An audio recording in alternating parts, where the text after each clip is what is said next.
Hello. Morning. Happy to be here this morning. My name is Lawson. I'll say off the top, a lot of what I'm going to say is going to be about sports. If you like sports, you're in the right place. If you don't, I'm only up here 15 minutes, so, that's all good. My name is Lawson. I'm a professional basketball player. I play in the WNBA. Just finished my 12th season. And it's one of my jobs. My second job is I cover college basketball for ESPN. So our season actually starts tonight. So right after this, I'll be jumping on a plane and going to Lexington, Kentucky for, I'll get a little plug in here, for Midnight Madness, which we have our show tonight at 7 p.m. On ESPNU. So excited to get the college basketball season started. Sports has been a huge part of my life. Literally since I was out of the cradle. I was so excited to go outside and play and run around. And my earliest sports memory was when I was 3 years old. And I was born in 1981. So when I was 3 years old, it was 1984. And a lot of you will probably remember this. The Summer Olympics were held in Los Angeles in 1984. And so my earliest sports memory was watching the Summer Olympics with my family and watching a woman by the name of Evelyn Ashford win the 100-meter dash for the United States of America. And I can remember watching that and thinking, wow, that is what I want to do. I am going to be the fastest woman in the world, and I'm going to win a gold medal. So remember, before I start the rest of the story, we're operating on 3-year-old logic here. Okay, so let's go back. We're operating on 3-year-old logic. So I decided, I lived on a corner, and we had a street sign at the end of our front yard, and I decided I was going to be the fastest woman in the world, and I was going to practice this. I was going to focus, and I was going to practice this. So I would go out every day. I had an older sister who was 5 years old. She was in kindergarten, so I was home by myself, with my mom, of course, but playing by myself. I would go out every day, and I'd go to the street sign, and I'd wait for a car to come. And then when a car would come, I would sprint all the way to the driveway. Remember, 3-year-old logic. If I can beat a car, I can certainly beat any human being that is walking the face of the earth. I can do that. So that's what I did. That's what I did. And unfortunately, I got older, and I got slower. And so becoming the fastest woman in the world was not in the cards. It was not in the cards for me. But what I probably couldn't articulate at 3 years old, but the lesson that I learned was when you see something that you're enamored with, and when you see something that impacts you in this profound way, which that moment did for me, watching Evelyn Ashford win the gold medal, go for it, right? Go after it. And that's what I did in my way, in my unique way of trying to reach for something that I ultimately didn't attain, but I learned a valuable lesson in terms of focusing and trying to attain that the best I could. I also love football. I love football. And all you Pats fans out there, you are some lucky folks last night that field goal was blocked. I was up late watching that, and the Giants too.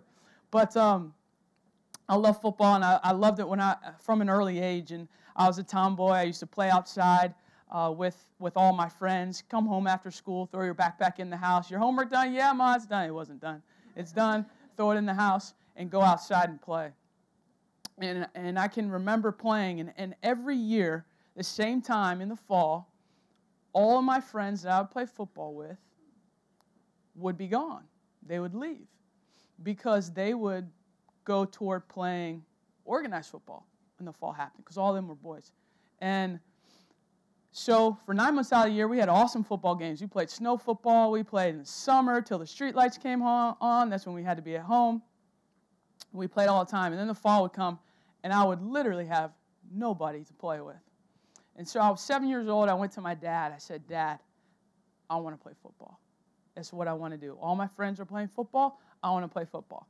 So my dad's like, all right. Meanwhile, my mom's behind me like, no, don't let her play because she was nervous. She was nervous about letting me play, about me getting hurt, about me playing with all boys. So we drove to the local rec center. And we get out, and the football sign-up is kind of like a fireworks stand almost. And half the stand was for football. So there's coaches with their hats and their polos. And then half the stand was cheerleading. And so there's the cheerleading sponsors, and and I like cheerleaders. They're great, but that's not what I wanted to do. And so as we walked up, the cheerleading women are getting their papers ready because they've got another prospective cheerleader walking up. And my dad and I veer over to the left, and we go over to football. And my dad says to the guy, to one of the coaches, we'd like to sign up for football. And the coach looks at him, and he looks at me, and he says, well, girls can't play football. And my dad says, well, what do you mean? And he said, well, girls aren't allowed to play football. So I'm looking up at my dad, and he pauses, and he says, well, can I speak to the commissioner of the league? And he says, well, he's on vacation. So my dad says, okay. So he reaches in his pocket, he pulls out his business card, and he said, when the commissioner gets back from vacation, could you have him give me a call?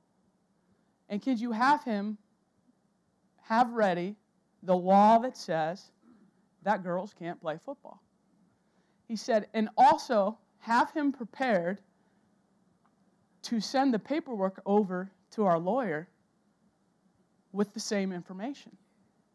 And so I'm down there like, yes, yes. So we get back in the car, and I'm like, yes, Dad, yes. And I'm like, yes, yes, thank you, that's so great. And then I look at him, I go, we have a lawyer? And he's like, no, we don't have a lawyer. I just told him that to scare him, So sure enough, Monday, that was Friday, Monday comes around, I get home from school, the commissioner calls, not the gentleman that we spoke with in the fireworks stand, and he says, Kara can pick up her gear on Tuesday, and practice starts on Wednesday.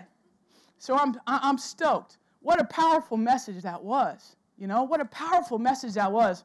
What an impactful message that was to me, to not settle for what the status quo was, to not settle for what somebody is telling you.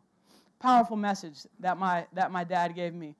As I said, I travel all over the country, and I watch practices, and I talked a little bit about watching Evelyn Ashford and the impact that she had on me, and that was a great lesson for me to learn, even when I was 3 years old, about the focus that it takes.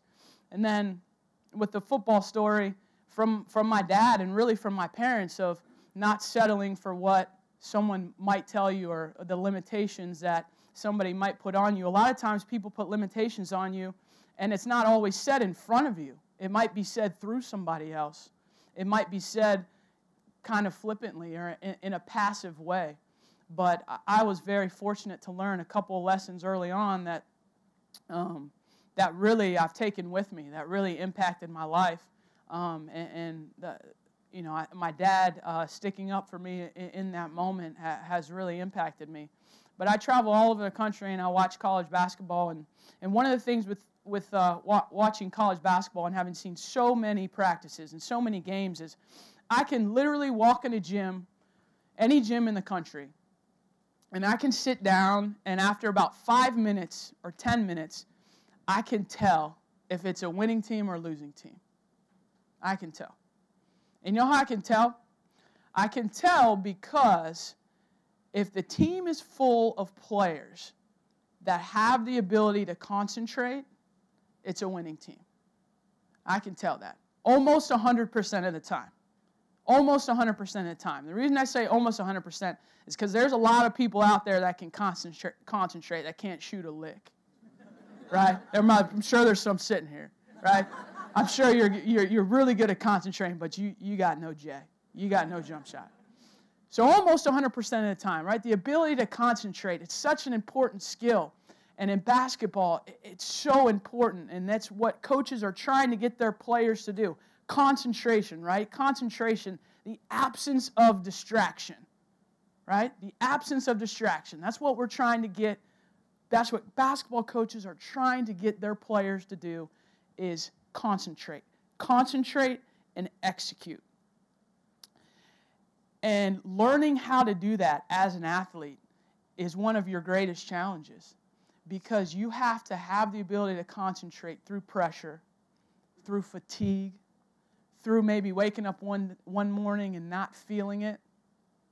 And concentration, it's an easy thing to say, it's a hard thing to do. Because it's the absence of distraction, there are a lot of distractions. And probably the best way that I had it explained to me was by my middle school soccer coach. And it's funny to me because I'm a basketball player, and I explained how my earliest sports memory was about a track athlete, and how my dad taught me something so impactful through football. And one of the greatest lessons I learned about being an athlete was from my middle school soccer coach. 3 different sports. But all that said to me was, you can learn something from everyone. You can learn something from an area that's maybe even not your expertise. You can learn something from it. And my middle school soccer coach used to sit us down, and he would say, we're not going to have a perfect practice. You're not going to have a perfect game. But the goal of any practice, or the goal of any game, is to touch perfection as many times as possible. You can't be perfect, but you can have a perfect pass. You can have a perfect shot. You can have a perfect defensive play. There are moments of perfection within any performance. There can be. And the goal of that is to try and string as many of those moments together as possible. That is the goal. String as many of those moments together as possible. But in order to do that, you have to concentrate. It's like a moving target. If you're concentrating on a moving target, you can reach out and touch it multiple times. But if you have distraction, if your focus is elsewhere, it's going to be very, very difficult to do that. And so that's something I keep in mind when I'm playing, especially when I make mistakes. You know, sports are about failure just as much as they're about success. They're about failure. You know, basketball player, you're a great basketball player if you make half your shots. If you make half of them, I mean, that's really good. Most players can't even make half of them. So what does that mean? That means you miss the other half. And so having the ability to concentrate through failure, through fatigue, it's so important. And I see it every single day when I go out and I watch teams. And the ones that have the most players that can concentrate are the ones that are the winning teams, are the ones that are able to fight through things. I talked about focus. You talked about not settling. I talked about concentration. There's a really important piece in not settling in that story with my dad that I think is even a precursor to coming to the point where you're going to decide as a person that you're not going to settle for the status quo, or you're not going to settle for something, the way that something is being done. Just because that's the way it's always been done doesn't mean that that's the right way. A big piece of that, of being able to be somebody that doesn't settle, is your confidence. Your confidence as a person. And I've always found as an athlete that when I step on the court, when I'm my most confident, it's when I've put the most time in to prepare. When I've worked, when I've watched film, when I'm in the best shape that I can be in, when my nutrition is tight, when everything that I've put into that game, and I've passed all of those tests multiple times before I even step out on the court, I'm confident because I've earned the right to be confident. So when you earn the right to be confident, you won't settle. You won't, because you know inside that everything that you're doing is the right thing because you've gone over it over and over and over and over and over. The repetition. That's what we're built on as athletes. We're built on repetition. We do the same things over and over and over and over and over. You know how many shots, you know how many jump shots I've taken from each spot on the floor over the years? You do it over and over and over and over and over so that you can master it, so that you can get a breakthrough. You're constantly trying to get a breakthrough. And you're confident that breakthrough's coming because you've done it over and over and over and with the repetition. So, I want to thank you for your time today. I told you all if you're not big into sports, it wouldn't be too long. But like I said in the talk, hopefully, today is a day you get to hear from a lot of different speakers. And some of the topics, I'll be honest, I don't even know. I read some of the titles. I don't even know what they're going to be talking about. I don't even understand half of it. But there's something that you can get from every single person, because lessons and truths are universal. See, truths are universal, right? They work in every single walk of life. We all use them in our specific crafts, but they're universal. So something that's going to work in basketball, it's going to work in life. I know that because I've lived that. I've lived successes in basketball that I've been able to transfer over to life. So I thank you for your time today. You guys have a great day, and I'm happy I was able to help kick off the morning for you.